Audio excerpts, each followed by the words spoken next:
Well, welcome to the Council on Foreign Relations, Shaping the Future of Food and Agriculture.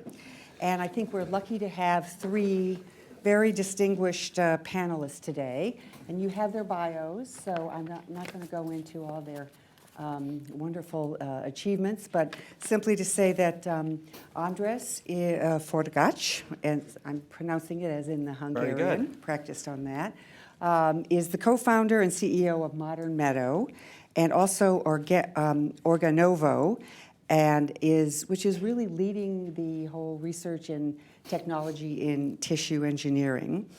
And then we have Rob Leclerc, who's the co-founder of AgFunder, who came down from New York today, an online investment marketplace for agriculture, and Mark Rosegrant, Director of Environment and Production Technology Division with IFPRI in the middle here. And so I think what is wonderful is we have a great mix of science, biology, investment, and actually cutting-edge investment with crowdsourcing and e-investment, which we're going to be excited to hear from Rob about.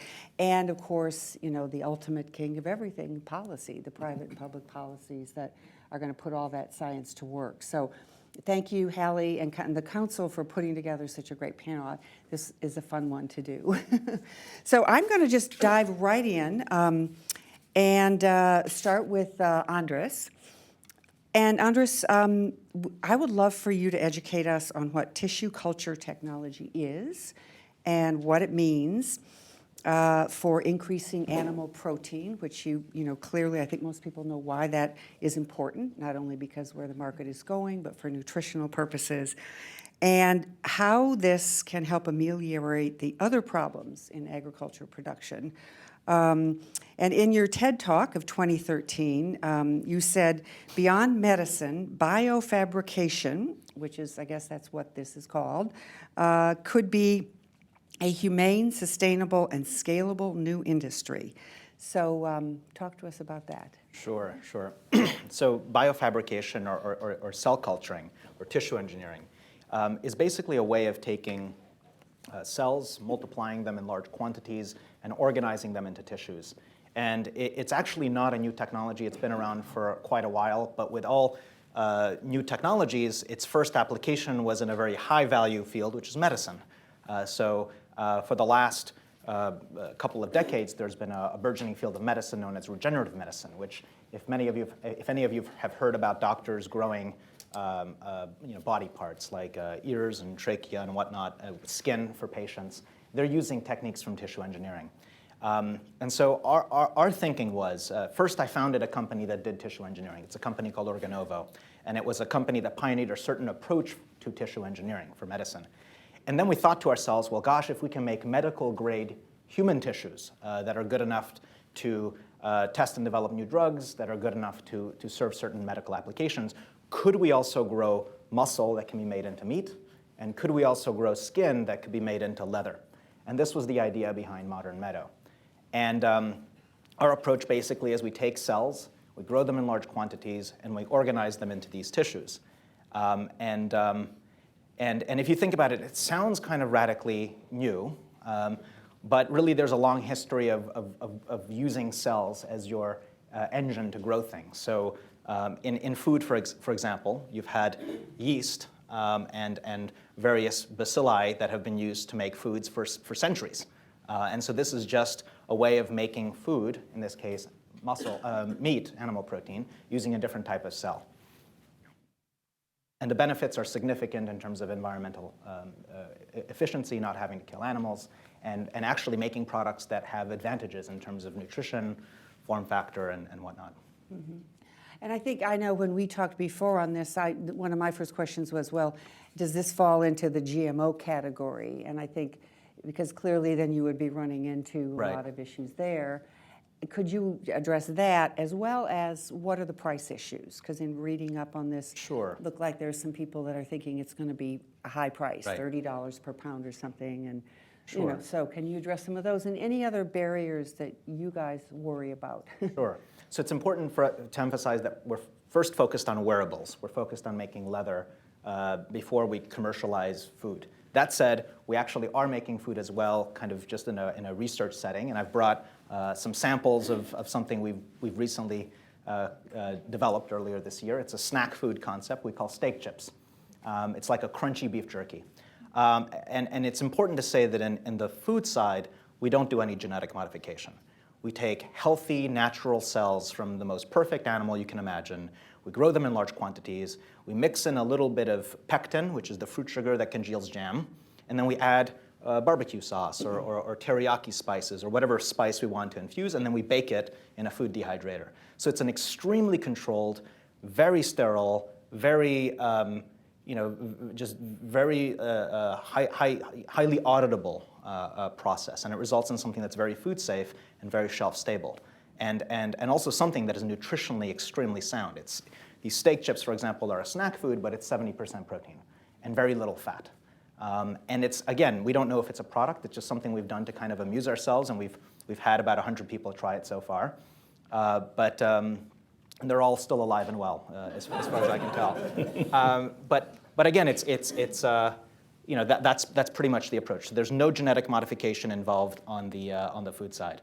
And then as far as price issues, like any new technology, right now we've got very expensive kind of PhDs working on very small scale to develop this. So the economic question right now at the development stage is almost meaningless. But we estimate that each steak chip that we produce is about $80. Which is it's probably the most expensive snack food that you'll have, but we know that yeah, exactly, it's more expensive than Kobe. But at scale, we know that it will get down to pennies. And the question really is just how do you get to that scale? And then there's also a question around the regulatory process. Could we? I mean, this is something we're trying to understand better. Could this be considered as GRAS, generally regarded as safe? And we've just at the early days of really understanding the regulatory process. We don't know if that's the case, but if it's cells from a natural animal being grown in a natural set of ingredients, natural plus natural should equal GRAS. Mm-hmm. So we're trying to understand that process and whether it'll be seen that way by regulators. Mm-hmm. I'm sure if you went to the medical side, they would probably warn you that it will be regulated. Well, but that's different. Yeah. Right, if you're making a medical device, it has to actually demonstrate medical efficacy, mm-hmm. And it has to be safe for the patient. Food has a different mm-hmm. Regulatory hurdle. Right, yeah. But you'd have to show the amount of protein in it and how much of the need that met, the requirement and all of that. Food actually doesn't have to make any health claims. It just has to be safe. Right. I mean, just walk down your supermarket and look at the amount of junk food that's available there. None of that has any health claims. It's quite, for the most part, not even good for you. But it just has to be safe. It shouldn't kill you in the doses that you would normally consume. Yeah. But what's interesting now in the food industry, especially with beverage companies, they're all coming out with, an aim of lower amount of calories. So whereas that would not be a problem in the developing world, it probably would be marketing here in the States. Yeah. So this is actually much more nutritionally beneficial. It's 70% protein. It's right. very, very high quality. But you're right. Many of the food companies right now are actually trying to make things that are less bad for you, because we know that salt, sugar, and fat are bad for you. So many of the food companies are trying to be much more responsible in the way they apportion those ingredients. Mm-hmm. In their products, but they're not making health claims. They're not saying that you ate this and it'll, make you smarter or, healthier or cure disease. Mm-hmm. For the most part. Yeah, good. Yeah. Okay, well, thanks, and we'll have more questions, and then we're going to have, of course, time for lots of questions from our audience as well. So, Rob, you talk about the lack of capital as really the overarching problem, gap in agriculture production and increasing agricultural production and food supply. And you've helped pioneer e-investment through crowdsourcing. So I would really appreciate if you could talk to us about how does e-investment differ from traditional investment, and how big what sort of proportion of e-investment as a percent of all ag investment either is happening now or could you foresee in the future? and it would be Sure. wonderful, yeah. Sure, And so- anything else you want to talk about? Okay, so I'm just going to sort of step back and just, because I think we are a startup and we also work with a lot of startups, and a lot of technology startups, so we sort of wear both hats sitting up here. We basically started AgFunder because we saw a large investment gap in agriculture. It's been very much underserved by the agriculture community. That includes agriculture technology, agriculture production, anything through the supply chain, really. We had some personal experiences of that where I was working in West Africa with a partner. We were developing agriculture projects there, and we really found it difficult to attract additional capital. And so there was a group that we were working with, 1,500 out farmers that today do not have a job because we were unable to efficiently aggregate investors in the time, given the time and the resources that we had. And that for us was a big shame because we worked very hard with this, and this was something that was great for the people there. And so, I saw this, there's got to be a better way of doing this. And we look back and we've seen how internet marketplaces have been able to bring these great efficiencies and pull customers and demand where there was none before and create new liquidity in the markets. And so we saw that this would be the best place for an investment marketplace in agriculture, because agriculture is so fragmented. There's no center of gravity in the sector. There's no Silicon Valley for agriculture. And so if we're going to improve the ability to invest and make this a more accessible asset class, it's probably going to be centered around technology. And so in some ways, you guys might have heard of the term crowdfunding. In some ways, yes, we are a crowdfunding platform. But more generally, we're a investment marketplace that will bring investors, whether it's individual investors, the gatekeepers that you know in the world of finance, but also foreign capital, for instance, wherever that foreign capital may be, and gravitate those investors towards opportunities that have investment-worthy aspects to them. So that's sort of on how we got started. Maybe, sorry, there was another question in there. Oh, yeah, that was what % you think your e-investment either is now or has the potential to be out of all ag. But you've also explained to me before that there's gaps even in traditional investment too. Yeah, but yeah. How big of the problem is? Yeah, so I mean, so how we You're raise trying to raise money for? Yeah, so how we raise capital today it's very much a door-to-door sales process, and a lot of this was regulatory restrictions that limited the ability of an entrepreneur to go out and communicate with the investment community about what they were doing. So literally, you could not advertise and solicit investment offering, or on the flip side of that coin, you had to have a substantial and pre-existing relationship with an investor for them to invest in you. Now, you can imagine trying to sell a car or a book or a television if you had to have a pre-existing, if Sony had to know you somehow first.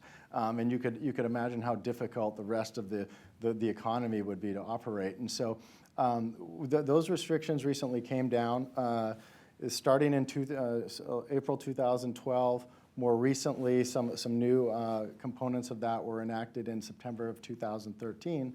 And so now we're sort of really starting to transition from this door-to-door sales model of raising capital to more of a broadcast, multimedia, and multi-channel way of raising capital. And so that could be something simple as if you're raising capital and the Wall Street Journal comes up and wants to hear your story, you can today mention that you're raising capital. And that may, because the Wall Street Journal is spread everywhere throughout the world, that may attract those investors that are exactly looking for your type of opportunity.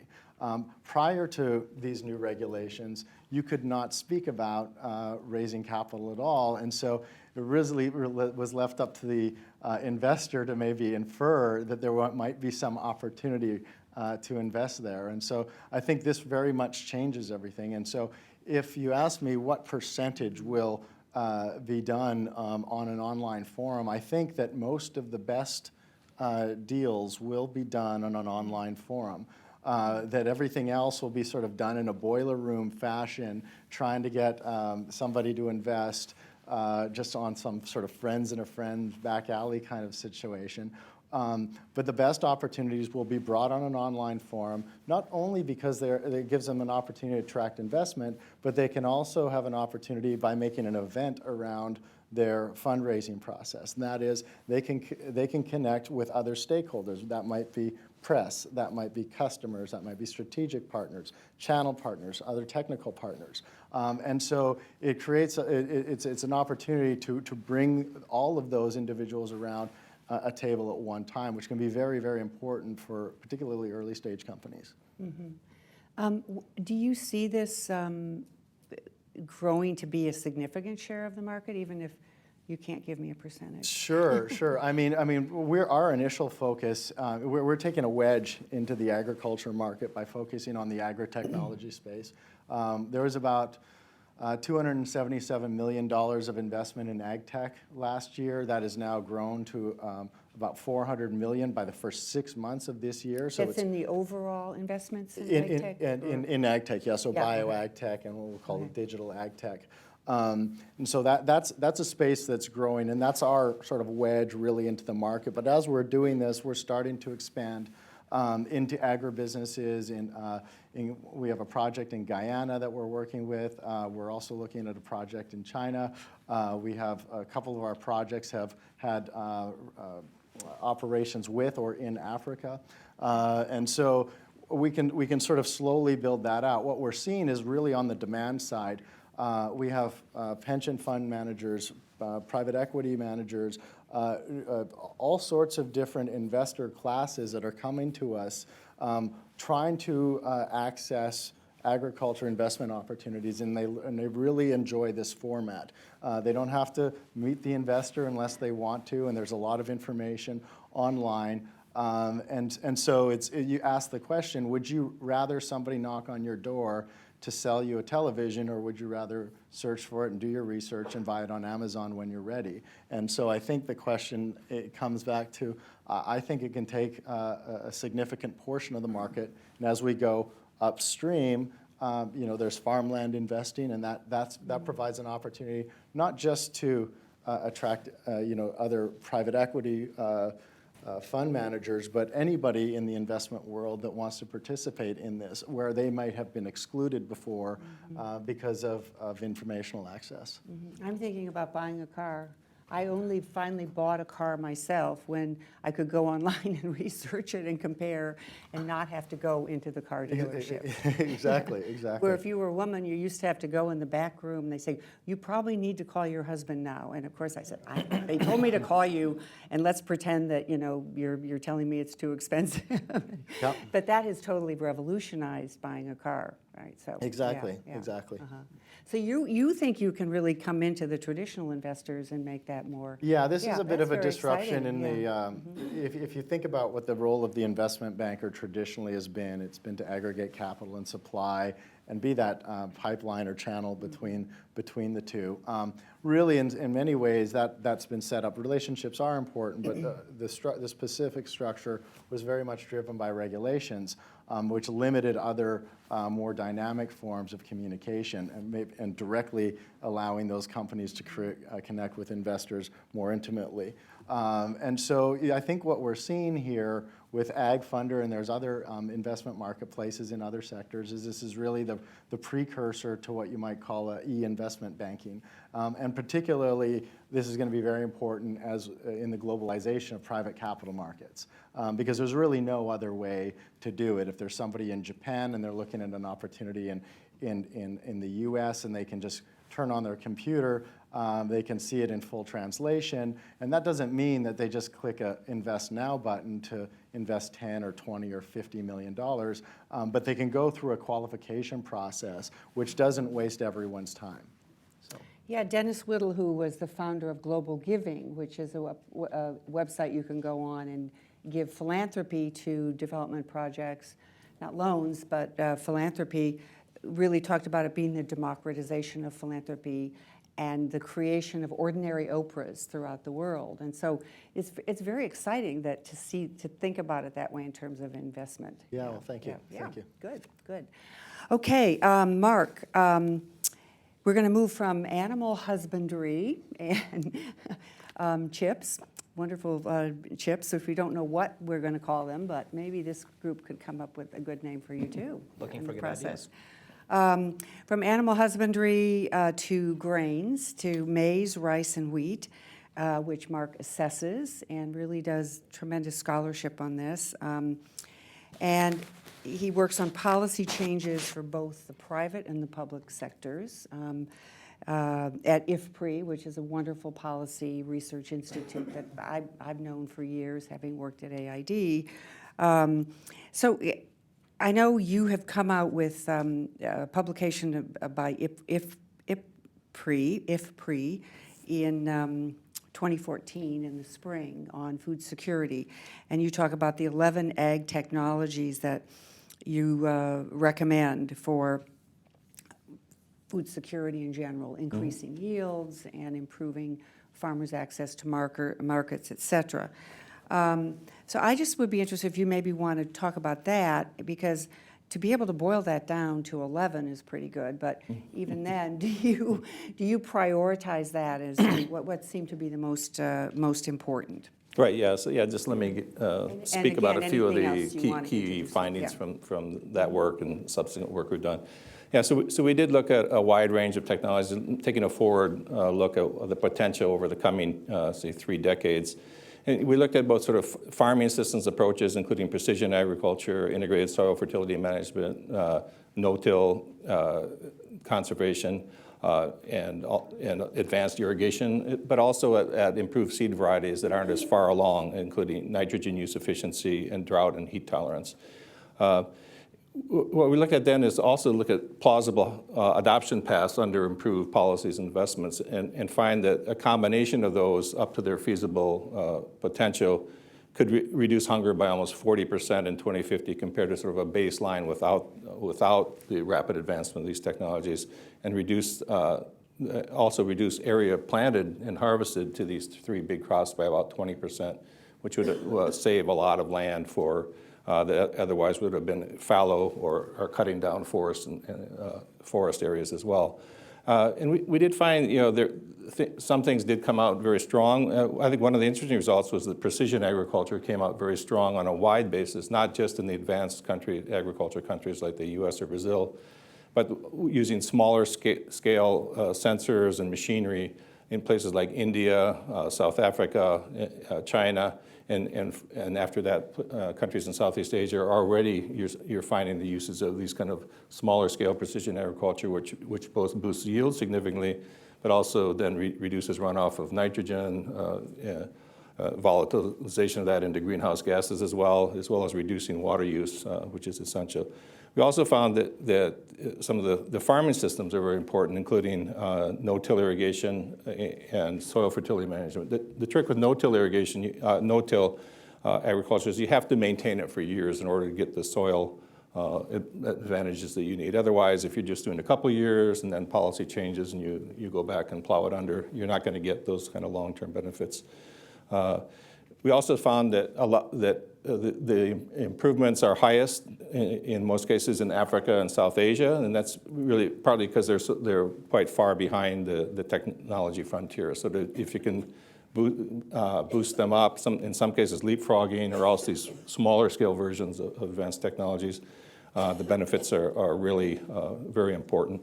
Of course, these technologies aren't going to just happen, and the other thing we explored is what would be the policies and investments to support that. And one of the key things, of course, is to continue increasing the amount of investment in agricultural research, crop breeding, and so forth, but also to target it more to some of the emerging stresses like increased pests and diseases, which we know are going to increase under climate change, as well as drought and heat tolerance, which are also going to be key problems that will increase over the coming years. Secondly, the extension services, particularly in developing countries, have to be dramatically improved to get these kinds of varieties out. There is basically a complete collapse of the old-style government public extension services in the developing world over the last 20 years. It's too expensive and too inefficient. You can still make use of some of those, what's left there, but we have to go much more to NGOs and private sectors to do extension, but plus also use a higher tech extension with getting mobile phones into the atmosphere, radios, and a number of other more information technology-oriented extension. That's starting to happen, and it has to be pushed more. To get that to happen, we also need sort of the old style investment. You've got to improve rural roads in the developing countries with billions of dollars additional investment, particularly again in Africa, South Asia, to connect farmers to the market so they get higher prices for their output, lower prices for for their inputs, and also access to these kinds of technologies. A fourth area I think that doesn't get as much attention is that in many or even most developing countries, the regulatory and legal systems are a real impediment to getting new seed varieties and new technologies out. There tends to be barriers against foreign investment, barriers to biotech and other types of new technologies, not even just GMOs, but other kinds of new seed varieties tend to be regulated too highly. So that really needs significant reform. Then another very important area is just broader economic policies, where there really has to be a push to keep and extend open trade in agriculture products. That took a real hit during the price spike crises in 2008, 2011, where countries started, in a sense, banning exports and taxing imports. So that so we lost a lot of confidence in the agricultural trade system at that point. That has to be restored and pushing on to get the WTO reforms, because it's going to be very important that developing countries have access to the markets, and particularly under climate change, where we see very rapid increases in imports of food to developing countries, even with significant success on technology. So those markets really need to stay open. The other big ticket item is to reduce subsidies on water, fertilizer, and energy in developing countries, and to put the savings there either into direct payments to farmers when they're really poor, or even better yet, into productivity-enhancing investments. Yeah, thank you for that broad overview, really about every problem that's out there. So that's excellent. We just really have a couple of minutes, and I thought if each of you could just give me a very quick answer on this. I would love to hear from what you know is going on in the field, just what you think is a project that has, really worked, even if it's in a small area of some of these problems we've heard of. Maybe it's a public-private partnership. I'm thinking one of the examples everybody turns to is the CIGAR, the Norman Borlaug project, which ended up, and I think remains a really excellent example of, both private sector, public sector coming together, and academia.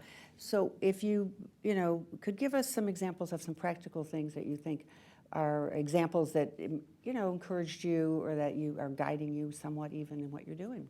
So you have to do this really fast. Sure. We have a bell. So I think there's a really exciting wave of innovation in food companies that's emerging these days. There's a kind of you might call it food 2.0 or whatever the right moniker is, but there's a lot of companies that are developing new ways of doing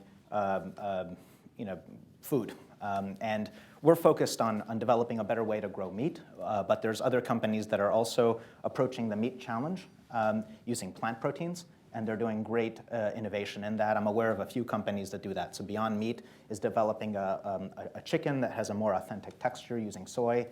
Impossible Foods is developing a hamburger that tastes very authentic but is made entirely of plant proteins. And then there's also other animal products that are being kind of approached using plant proteins or other technologies. Egg, milk, and cheese. So there's all kinds of alternatives emerging to traditional livestock, which is very resource intensive, using plant agriculture or cell culture techniques, such as what we're doing. Yeah, thank you. Thank you, great. A couple I could just feature real quickly are the public-private partnerships you mentioned. I think a really important example is the Water Efficient Maize in Africa project, which is mainly in Eastern Africa right now. But that is a consortium that includes major international companies. Monsanto is a big player, but also international organizations such as CIMMYT, which is a sister organization of IFPRI that works on wheat and maize. But very importantly, also the national research systems of Eastern African countries and the private seed companies as well. And that's really been in existence since about 2008, but is generating very important new drought-tolerant varieties that take sort of the best technologies and genes from Monsanto, but then breed them into plant types that are effective in Africa itself. And they've come up with varieties now that are getting 25 to 30% more yields under drought conditions. And there's some movement now of getting them already out into farmers' fields. It's one where really people sometimes say, well, public-private partnerships don't work because of the different incentives involved. But this one really seems to be working. Yeah, great. Thank you for sharing that. Yeah. So one of the ones that stands out for me was actually a company that we listed. They raised about $7 million on AgFunder. It's a company called Aware. They do remote sensing, and they pull in remote sensing data and satellite data. And specifically, they have climate prediction models that are very focused on the agriculture sector. A couple of their major clients today are Syngenta, Monsanto, the Gates Foundation, and the value that these larger institutions have is that they can predict climate conditions, 2-3 weeks out, and so they can start to allocate resources, whatever those resources may be. If there's going to be a drought, maybe you need to provide more assistance in a particular area, and you know how difficult it can be moving around in places with poor infrastructure like Africa. It could be that if you know that there's going to be a more fertile area that you need to, as a Cargill or some sort of seed producer, you either want to pick up, you want to allocate your resources to picking up produce there or delivering seed. And they're at the point now where they're developing this API to actually allow this to filter down to the rest of the world's 500 million farmers. And so they're starting to work with last mile providers for very simple apps, the apps that would run on a very text-based mobile phone. And so, if you're a farmer in Tanzania who has a small hectare of land, to have some information on whether you should plant today, whether you should wait 2 weeks, or you should harvest early or wait. That could be the difference between losing your entire harvest or coming out with a bumper harvest. And so for being able to use technology to provide tools to everyone, I think is a really exciting story with this particular company. Yeah, wonderful. Okay, well, we'll turn it over to our wonderful audience. And if this is on the record, just so you know, so you can raise your hand and someone will bring a mic to you.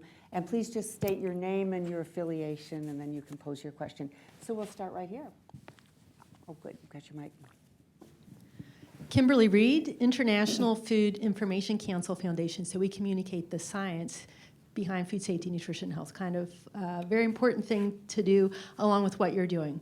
My question is, do you have Expo Milano 2015 on your radar? And for those of you who don't know this, the World's Fair happens every 5 years. The next one is in Milan for 6 months. It's a themed World's Fair, and the theme for next year's event is Feeding the Planet, Energy for Life. So 20 million people will be engaged, and I hope all of you are. Oh, thank you. Good to know. Great. Yeah, we actually have been involved in planning some sessions, and we'll be there. So, yeah, thank you very much for that. Yeah, wonderful. Thanks. Thanks for that. Yes. Whitney Schneidman, Covington and Burling. I'd like to ask you, Mark, about mechanization in Africa and what you see as the major obstacles to a more accelerated process. Is it financing, leasing? Is it smallholders? Is it a lack of extension services? All of the above?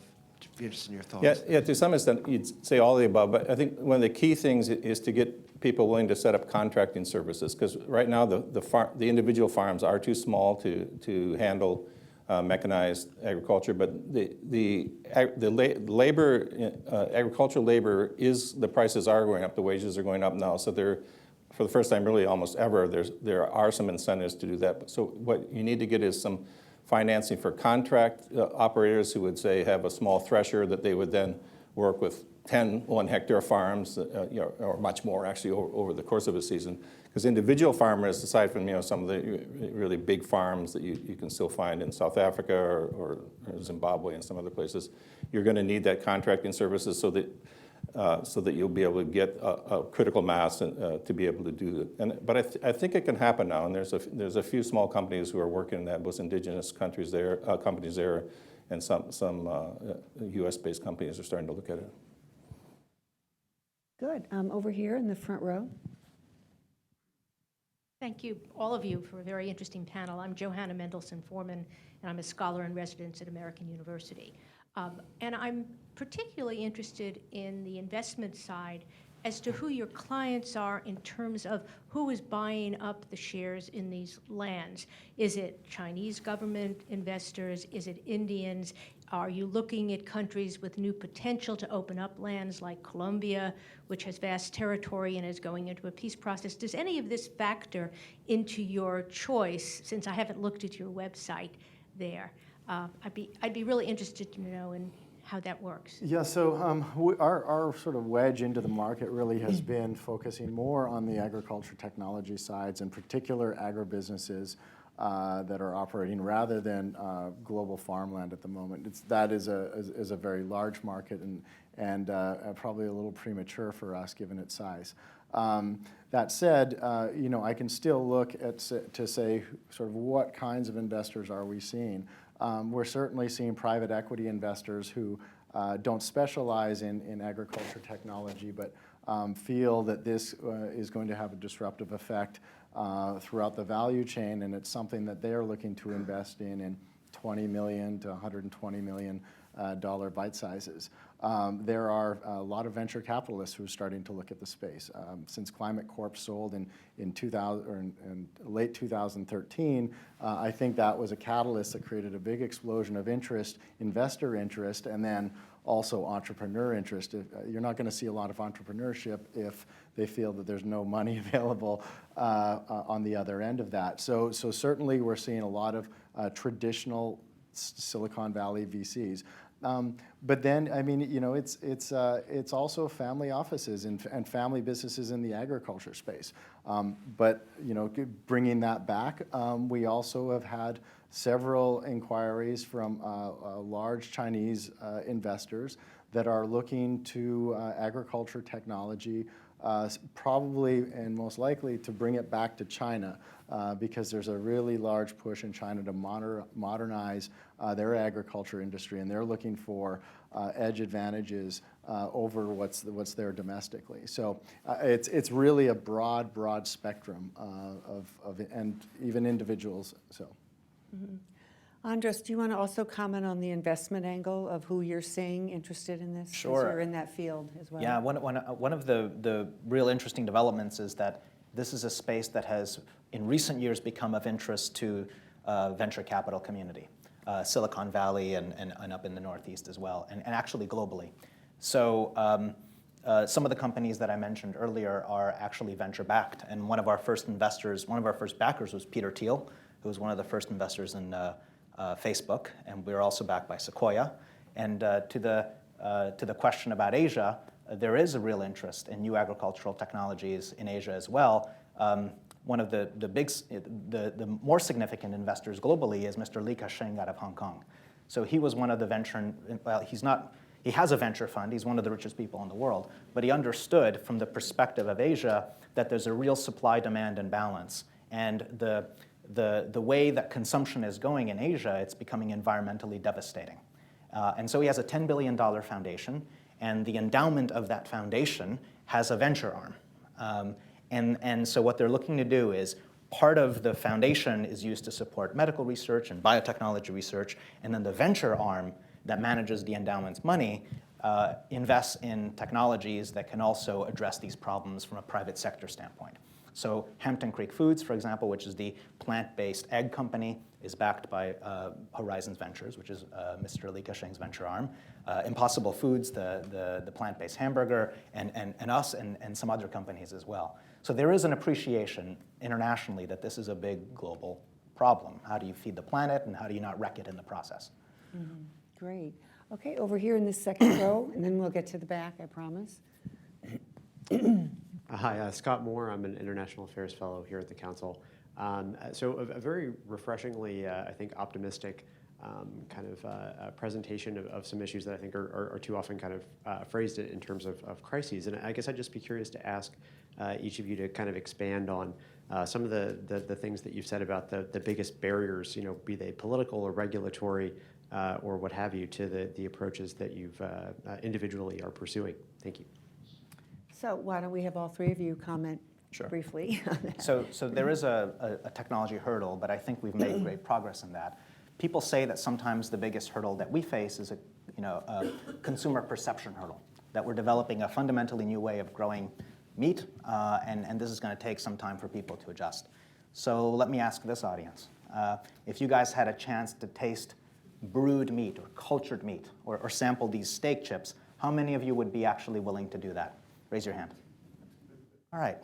So that's a relatively attractive, addressable market from my standpoint. What about the leather? The leather. Well, the leather, I mean, how many of you would be willing to wear cultured leather that doesn't kill an animal? There you go. I mean, that's almost universally appreciated. Yeah, great, Mark. Well, I'd say it's going to be really the long-term political and policy commitment. That I think also that the technologies will come if there's enough investment, both private and public. But what you see is a pretty fickle policy environment. So from about the 1980s till 2005, there was a big disinvestment in agriculture research, for example, and technology development on the public side. The private sector kept things moving reasonably well. Then all of a sudden, people got excited when prices skyrocketed in 2008. So you saw the big development agencies, plus the World Bank and so forth, coming with much bigger investments, both to help support private investment, but even more so on public investment. But now, prices have slipped down another, about 20% over this past year. People say, oh, well, I guess the markets have adjusted and things are okay for now. But you can't generate the long-term growth that's needed and sustainable growth, as Anders pointed out, unless you keep stable long-term investment. If it's coming in and out with whims every time there's a price spike or trough, it's not going to happen. So I think maintaining that political will, both in developed countries and in the developing countries that have to implement these things ultimately is probably the biggest ask. I'd say aside from the regulatory component, the biggest hurdle on the investment side is education. So just as an example, agriculture represents about 8.5% of global GDP. Then you step over to the asset, if it's an asset allocation chart, and you, as a sector, you don't even see agriculture on that. So there's a bit of a disconnect between how big and important this space is and how little investment there is. And it's maybe even more surprising when you understand how attractive this asset class has been for performance. I mean, for farmland, it's outperformed all other asset classes for the past 20 years. It's gold, real estate, bonds. If you're talking about agribusiness, the agriculture sector has outperformed all other sectors in the U.S. economy except for tech for the past 15 years. So there's real opportunities here, and there's long-term upward secular trends that are driving this market. And so for investors who want diversified, maybe anti-cyclical investment opportunities to add to their portfolio, agriculture is potentially a great place to look. But we found that there's a lot of education. Most investors don't have exposure to their portfolio. And so, in some of what we do, by having an online platform with intrinsically a lot of information, that investors can start to get comfortable with that, see what investable opportunities look like in this particular space. And when they're ready, they can start to step in and feel like they're a little more buttoned up. Yeah, great. Oh, lots of questions. I want to get in the back, the man with the blue shirt. And there's a mic coming your way. Thank you. Rick Gilmore, GIC Group, which is an international agribusiness company. I didn't recognize you. How are you? It's good to see you. And chairman and founder of Global Food Safety Forum.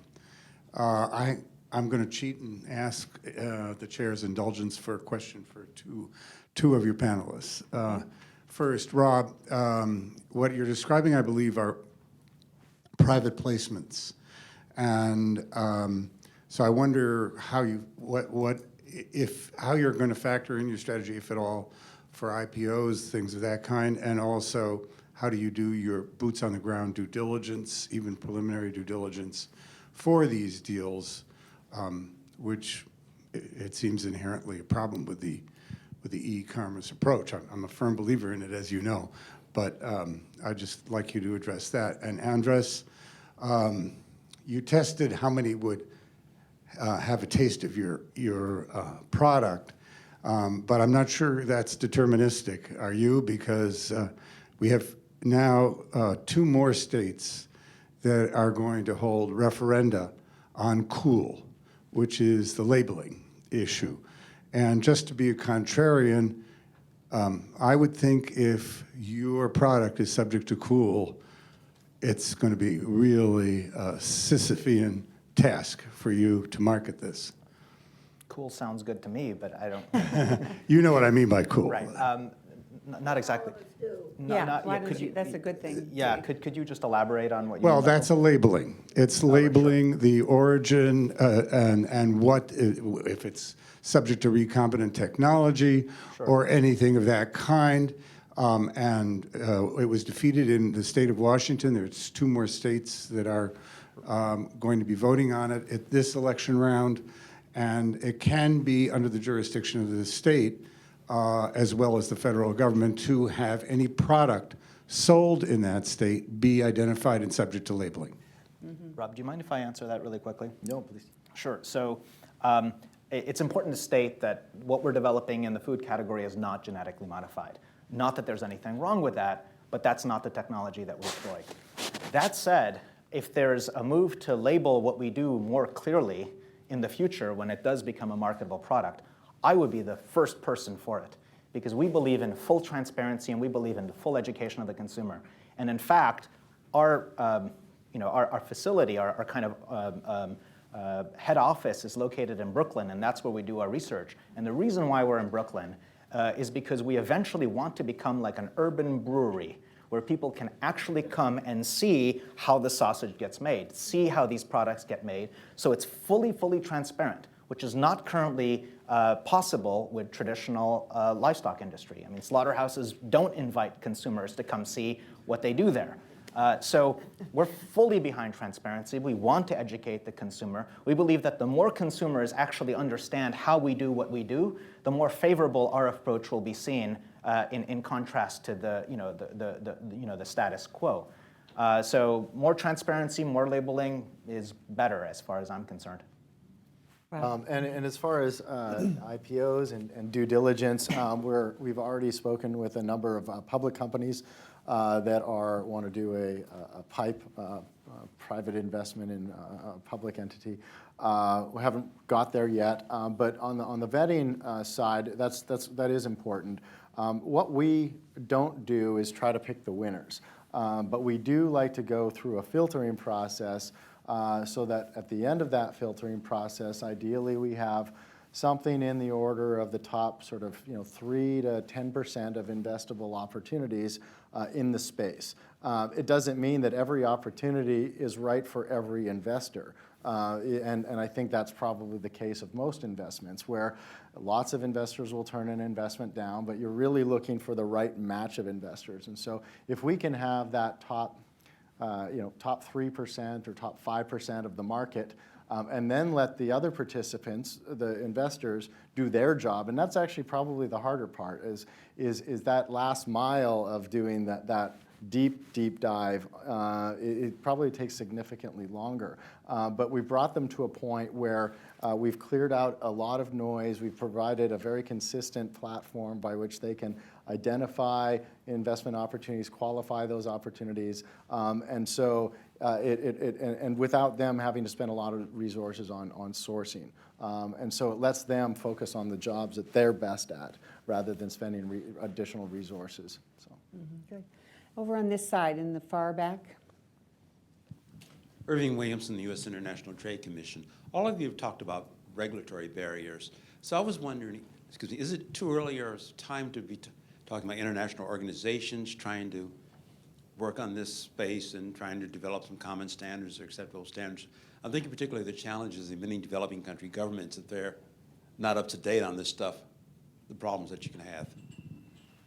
Who would like, yeah, do you want to I can take that, start. Mark? Yeah, I think that's actually one of the really big ways forward, that if it can be done, is to get so there would be much more harmonization of regulations across countries.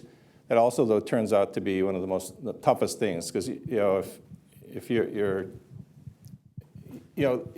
can have a variety, not even a GMO variety, but it's been tested and proven in the U.S., in Western Africa and Southern Africa, but then Kenya will also want to do all their own testing and even do due diligence on whether or not it increases farmers' yields, which of course is up to the farmers to make that decision. So there's just all these excessive tests and lack of harmonization. And I don't see enough international effort to do that. So international organizations to work on that would be very important. And it's absolutely essential on the GM front as well. If that's ever going to move in places like Africa, you have to be able to have these things. So say that the regulation dossier from 2 or 3 other countries would be enough to allow at least commercial trials in other countries. It's absolutely one of the essential things that has to be done. Good, right over here. Sir, yeah. Okay. Yes, Jerry Hagstrom from the Hagstrom Reporter National Journal. I'd be curious about Mark's reaction to what these other 2 guys are proposing and whether he thinks it's practical in terms of the world that he serves, of these small farmers, basically. And also, how do you differentiate between developments that can affect developed countries as opposed to developing? We're talking about things at the far spectrums here of new developments in agriculture. Yeah, I don't, for example, the kinds of products that you're talking about here, I think the key in terms of development perspectives is if it can replace enough of the demand, for example, for meat products, even in developed countries, that would put less pressure on the overall system, agricultural system, to supply that from more traditional sources. So that's the key in terms of developmental perspective. It would be the successes in these advanced markets. And the question is whether it could expand enough to replace a significant amount of the amount. And if it does, that would be great. And, or just to prevent the doubling that is going to be required in the next 30 slow years. Down, slow down the growth. Because there's a doubling of animal products that there's demand for in the next 30 years. So the question is, how do we satisfy that doubling with our traditional production systems? Yeah, great. And on the finance side, then again, a lot of the technologies that start out in say, the United States can end up being adapted for the developing countries. So again, to the extent that kind of e-finance can significantly push forward technology development, even if it's just initially in the U.S. or other developed countries, that also will have knock-on effects to developing country agriculture. I might just add to that. I think over the next 5 or 7 years, even people in early emerging markets will have a phone that's as sophisticated as the iPhone that we have in our pockets today, with GPS capabilities, and I think Google and Facebook are trying to connect the world.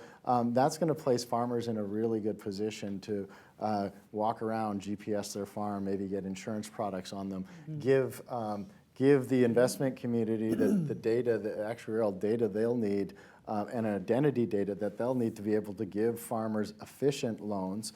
And so I think this is all good for the whole stack.